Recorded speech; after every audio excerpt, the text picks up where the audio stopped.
hey neen def yéen a ngi am jàmm yéen a ngi cool ok moodu yi ak faatu yi aminte ak roqo yi nga xamante ni yéen yàlla daa def ngeen dem bitim réew di daan seen doole ndax lan ñàkk yaakaar ngeen ñàkk yaakaar seen réew xëy na si am nga fa ay at yu bari nag am nga fa at yu bari xam naa loolu waaye nag màggalu ren gi bu fekkee Pastef nga bokk ba déwén dégg nga yoonu jàmm sëriwul gis nga ci kaw gis nga bi ngay dem li nga daj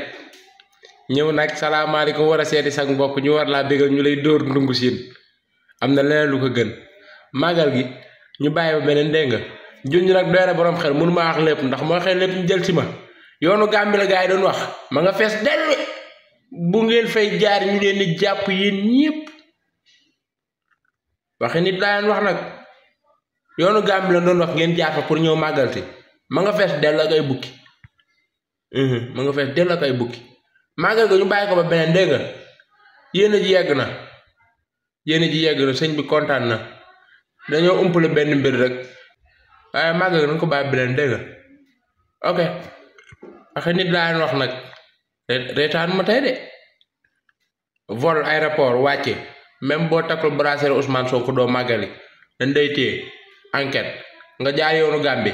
kaso nga jëm direct ndax dañ naan juboo boo juboon aéroport ngay jaar ok à bientôt